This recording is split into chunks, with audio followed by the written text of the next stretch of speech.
Hello, इस video में हम लोग दो वेक्टरों का सदिश या वेक्टर या क्रॉस गुणा पढ़ते हैं। जैसे हमने अभी इसके पहले वाली वीडियो में हम लोगों ने डिस्कस किया था कि अगर दो वेक्टरों का गुणा करने से अदिश राशि प्राप्त हो, यानी उत्तर जो आए वो अदिश राशि हो। अदिश राशि माने केवल परिमाण हो, दिशा ना हो उसमें, तो उसको कहते हैं डॉट गुणा या स्केलर गुणा या अदिश गुणा। और फिर उसमें में चर्चा होती है कि अगर दो वेक्टरों का कभी कभी जब गुणा करते हैं तो जो आंसर आता है वो वेक्टर ही आता है, यानी कोई नई राशि मिलती है वो वेक्टर ही होती है। तो ऐसे गुणा को कहते हैं क्रॉस गुणा या सदिश गुणा या वेक्टर गुणा। तो अब उसको हम लोग सीखते हैं यहाँ पर। तो मान लीजिए जैसे हमारे पास दो वेक्टर हमने बनाए, एक वेक्टर ए है, फिर थीटा कोण बनाते हुए दूसरा वेक्टर बी है। तो इनके क्रॉस गुणा को इनके दोनों वेक्टरों के बीच में क्रॉस लगाकर लिखा जाता है। तो इसको लिखते हैं vector A cross vector B.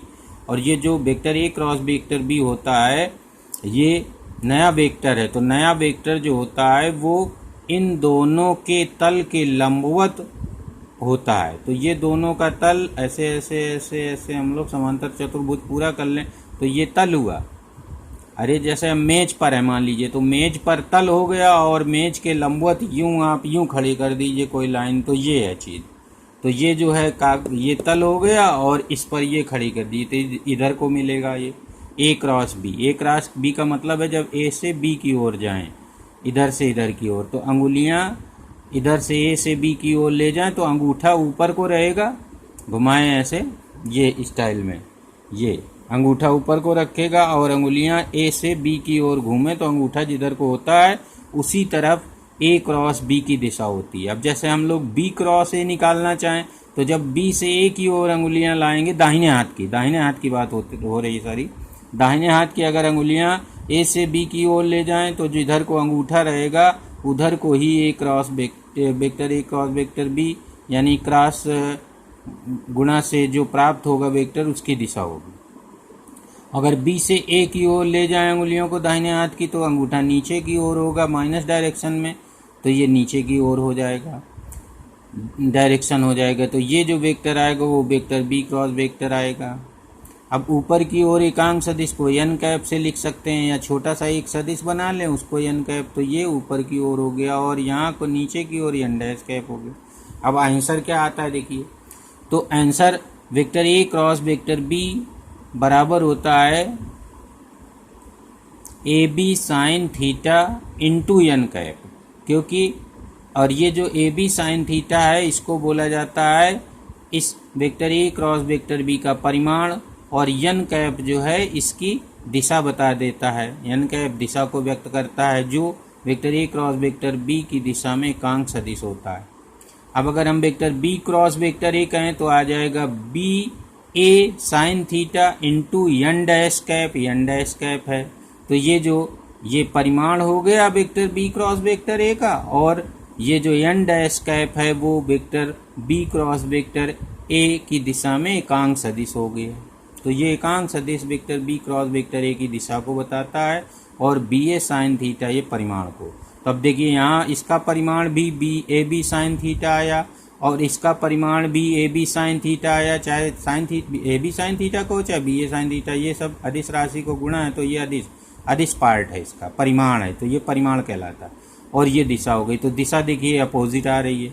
तो इसका मतलब है कि अगर हम vector A cross vector B निकालें या vector B cross vector A निकालें तो दोनों का परिमाण सेम होगा, परंतु दिशा दोनों की सेम नहीं होगी, विपरीत होगी। एक का अगर ऊपर की ओर दिशा है, कागज तल मान लीजिए, ये दोनों कागज तल में बने हुए हैं जैसे ब्लैक बोर्ड इस पे बने हुए हैं, और ये जो डायरेक्शन है कागज तल के लंबवत यूं बनाई गई है, तो दूसरे वाले की जो वेक्टर बी क्रॉस वेक्टर है उसकी दिशा नीचे की ओर होगी, यानी नीचे की ओर चली जाएगी। तो ये है।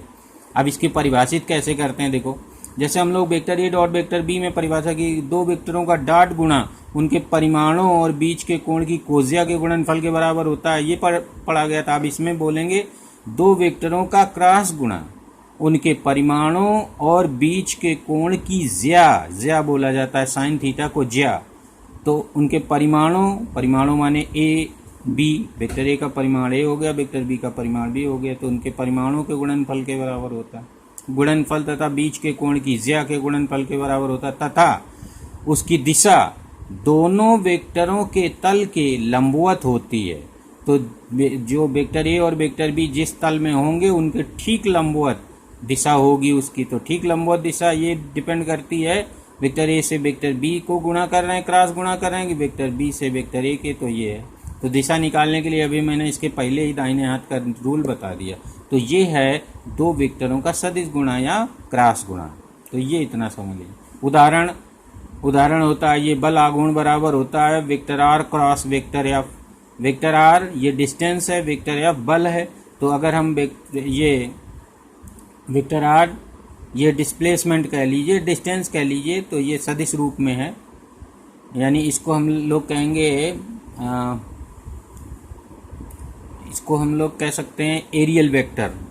एरियल वेक्टर कहेंगे। तो एरियल वेक्टर और इससे मल्टीप्लाई जब हम इनका दोनों का करें तो दोनों वेक्टर हैं, तो दोनों का मल्टीप्लाई एक नया वेक्टर आता है। तो ये भी एक क्रॉस गुणा का उदाहरण है। अब इसमें देखिए, जब कोई वस्तु किसी अक्ष पर तक घूमने का प्रयास करती है, तो अगर हम मान लो कोई वस्तु यहाँ रखी है इस पॉइंट पर, और इस अक्ष से घूर्णन अक्ष से इसकी दूरी ये आर है, और इस पर इधर को बल लगाएं, तो अब वेक्टर आर को हम लोग आगे बढ़ा लेंगे। तो आर से एफ की ओर लगाएंगे, उंगली करेंगे, दाहिने हाथ की उंगलियां आर से एफ की ओर घुमाएंगे, तो अंगूठा ऊपर जेड अक्ष की तरफ होगा। तो ये जो वेक्टर आएगा टाउ की दिशा इधर को होगी, यानी vector R cross vector F की डायरेक्शन ऊपर की ओर होगी। तो इसको हम लोग टाउ से लिख देते हैं। जैसे यहाँ पर ए क्रॉस वेक्टर बी ही लिखा है, इसमें कोई लेटर यूज नहीं किया गया। कोई लेटर यूज कर सकते थे, लेकिन यहाँ पर हम लोगों ने इसको यूज कर लिया। यानी इसको हम लोग चाहे vector R cross vector F कहें, चाहे इसको टाउ कह लें, तो ये आ जाता है डायरेक्शन। ये अक्षीय सदिश कहलाते हैं। अक्षीय सदिश जो किसी अक्ष के अनुदिश होते हैं उनको अक्षीय सदिश। दूसरा उदाहरण है कोणीय संवेग का। कोणीय संवेग बराबर होता है vector R cross vector P, जहाँ पर वेक्टर पी रेखीय संवेग है। और ये वही एरियल वेक्टर हो गया, त्रिज्य वेक्टर भी कह सकते हो उसको।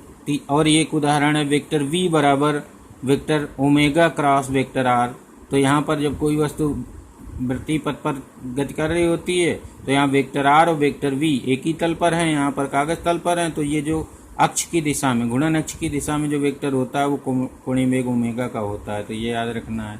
इसी तरह से रेखीय त्वरण बराबर होता है कोणीय त्वरण क्रॉस ये रेखीय वही रेडियल वेक्टर, वही त्रिज्य वेक्टर। तो ये है। अब हम लोग इसके वेक्टर गुणनफल के गुण पढ़ लें। वेक्टर गुणनफल के गुण, जैसे हम लोगों ने अदिश गुणन के गुण पढ़े थे, उसी तरह से वेक्टर गुणा के या क्रॉस गुणा के गुण पढ़ेंगे। तो क्रॉस गुणा के गुण पढ़िए। देखिए, अभी हम लोग देखा है vector A cross vector B बराबर होता है minus vector B cross vector A, यानी vector A cross vector B not equal to vector B cross vector A. अर्थात दो वेक्टरों का जो क्रॉस गुणा होता है वो क्रम में नहीं होता है। अब दूसरा, क्योंकि दिशा उलट गई थी ना उसमें। अब दूसरा point, vector A cross bracket में vector B plus vector C है, तो आंसर आएगा vector A cross vector B plus vector A cross vector C. यानी वेक्टर ए का बी के साथ क्रॉस गुणा होगा, वेक्टर ए का सी के साथ क्रॉस गुणा, तो इसको वितरण नियम कहते हैं। तो दो वेक्टरों का जो क्रॉस गुणा होता है वो वितरित होता है, यानी वितरण नियम का पालन करता है। तीसरा पॉइंट आते हैं। तीसरे में दो वेक्टर मान लीजिए परस्पर लंबवत हैं, तो इनका जो परिणामी आए, जो इनका क्रॉस प्रोडक्ट आएगा vector A cross vector B बराबर हो जाएगा ए बी साइन 90 अंश, क्योंकि बीच का कोण 90 है, और ये एन कैप तो साइन 90 1 होता है, तो ये ए बी आ जाएगा। यानी vector A cross vector B बराबर A B into N cap हो जाएगा। अगर इसका मॉड निकालें तो केवल मॉड निकालने का ये तरीका होता है।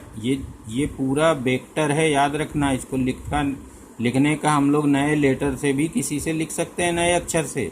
तो ये vector A cross vector B as a whole एक वेक्टर है, एक सदिश है। जैसे कि वेक्टर ए हुआ करते हैं, वेक्टर बी हुआ करते हैं, उसी तरह से ये पूरा का पूरा नाम है एक ही वेक्टर का। यहाँ पर देखिए समझने की जरूरत है।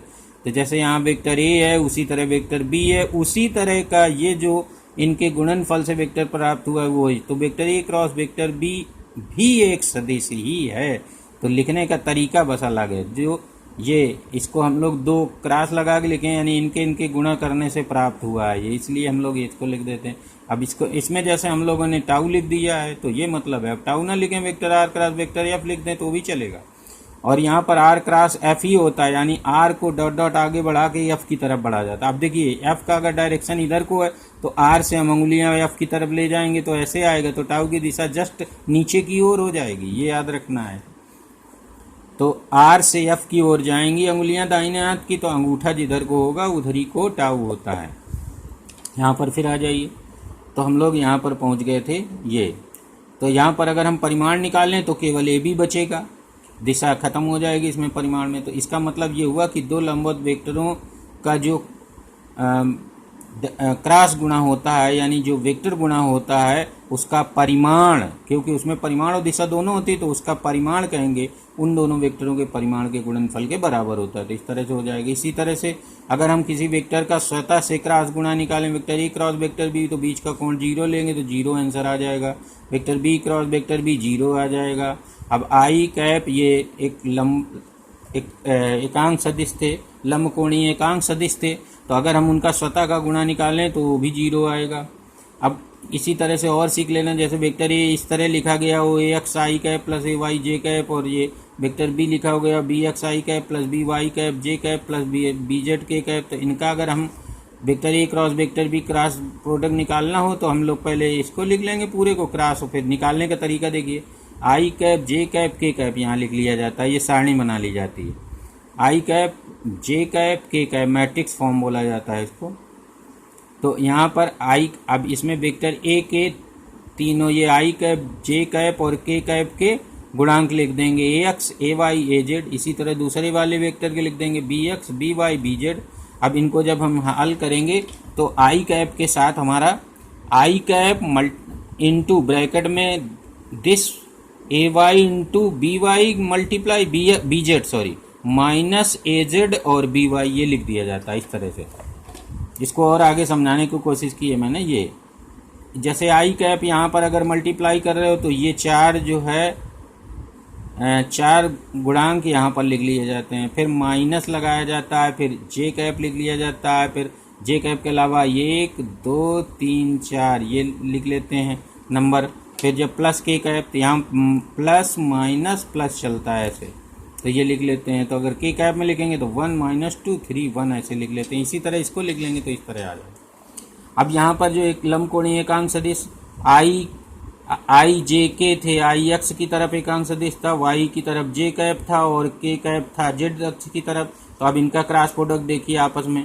तो आई का अगर हम इस तरह से बना लेंगे तीनों आई जे के क्लॉकवाइज में या एंटी क्लॉकवाइज बनाइए, उससे कोई फर्क नहीं पड़ता।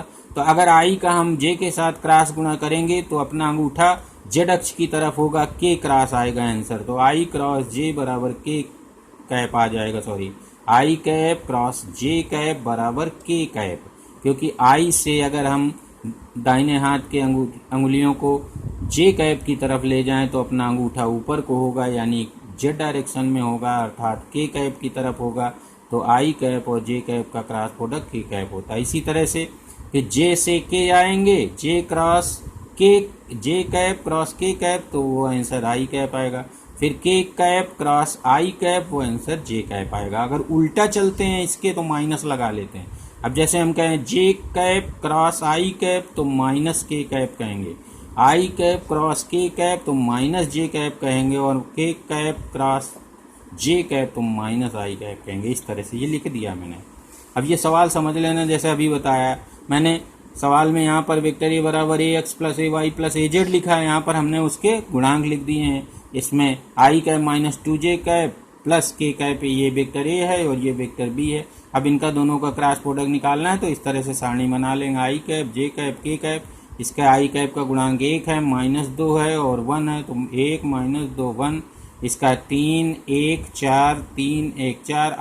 अब आंसर लिखेंगे, आई कैप यहाँ लिख लेंगे और एक ये 4, इन चारों का एक बॉक्स यहाँ बना लेंगे, माइनस जे कैप लिख लेंगे और जे कैप के बाद इसका इसका इसका इसका एक बॉक्स यहाँ बना लेंगे ये, और फिर के कैप लिख लेंगे। के कैप में हम लोग ये छोड़ देते हैं लाइन, ये छोड़ देते, ये चारों लिखे जाएंगे 1 - 2 3 1, तो ये लिख लेंगे यहाँ पर। अब हम लोगों का रूल ये है कि इसका मल्टीप्लाई इससे करते हैं, तो देखिए जरा गौर से। तो आई कैप यहाँ रहेगा, 4 का 2 में गुणा -8 हो जाएगा और 1 का गुणा 1 में माइनस लगा के 1 लिख देंगे। इसी तरह से इसमें करते हैं और ये आंसर निकल आएगा, vector A cross vector B निकल आएगा। अब इसका परिमाण निकालना है, तो परिमाण निकालने का तरीका मैंने सिखाया था। आई के गुणांक का स्क्वायर प्लस जे के गुणांक का स्क्वायर प्लस के गुणांक का स्क्वायर, तो यहाँ 9 का स्क्वायर माइनस 9 का स्क्वायर 81, -1 का स्क्वायर 1 और से माइनस ये +7 है, +7 का स्क्वायर 49 और ये जोड़ देंगे तो अंडर रूट 31 आ जाएगा। तो इस प्रकार से हम लोग ज्ञात कर लेते हैं।